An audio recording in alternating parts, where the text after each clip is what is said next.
मान्यवर, पूर्व के स्कॉटलैंड नाम से प्रसिद्ध मेघालय के ईस्ट खासी हिल्स की कक्षा 9वीं की छात्रा शीला वैष्णव भी आपसे इसी विषय पर प्रश्न पूछना चाहती है।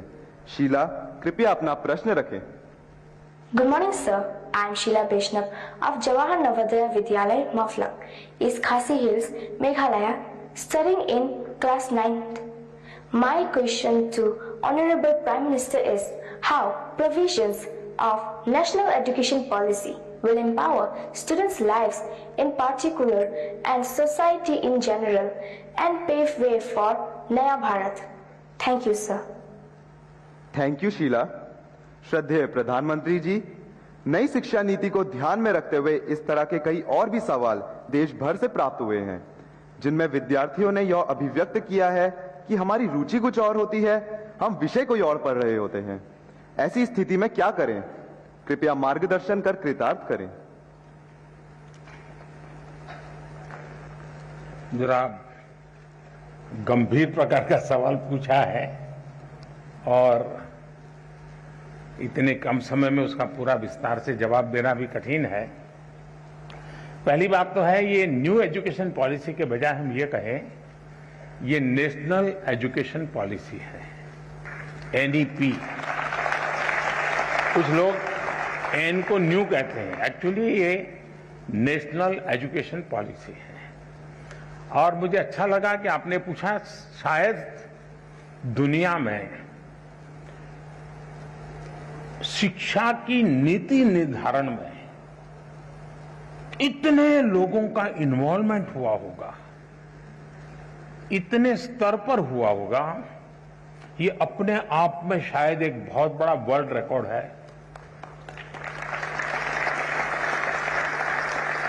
2014 से जब मुझसे इस कार्य के लिए आप सबने पसंद किया, तो शुरुआत से इस काम पर हम लगे थे। करीब 6-7 साल तक बहुत ब्रेनस्टॉर्मिंग हुआ, हर स्तर पर हुआ। गांव के शिक्षकों के बीच हुआ, गांव के स्टूडेंट्स के बीच हुआ, शहर के शिक्षकों के बीच हुआ, शहर के स्टूडेंट्स के बीच हुआ।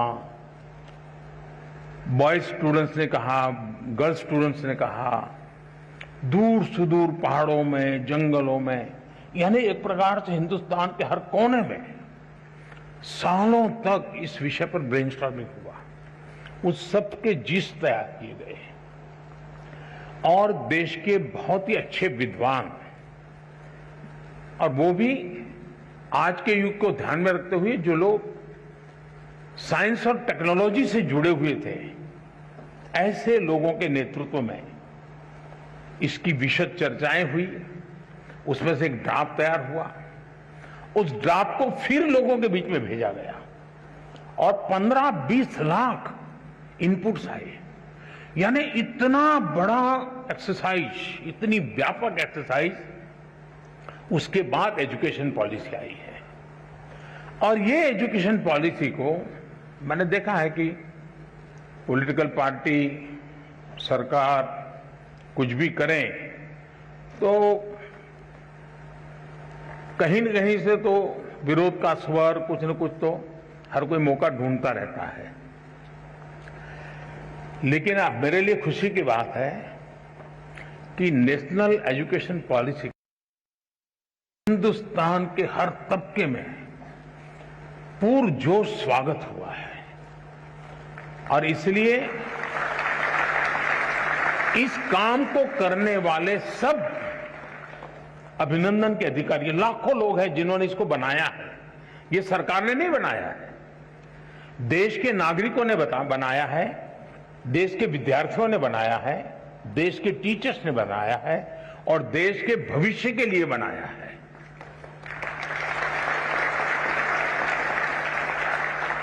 अब एक छोटा सा विषय, पहले हमारे यहां खेलकूद एक एक्स्ट्रा एक्टिविटी माना जाता था। आपको जो 5वीं, 6ठी, 7वीं में पढ़े होंगे उनको पता होगा।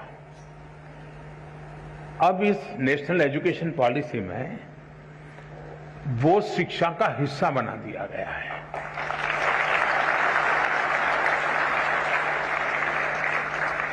यानी खेलकूद खेलना खिलने के लिए बहुत अनिवार्य होता है। बिना खेले कोई खिल नहीं सकता। अगर आप खिलना चाहते हैं, खुलना चाहते हैं, तो खेल जीवन में बहुत जरूरी है।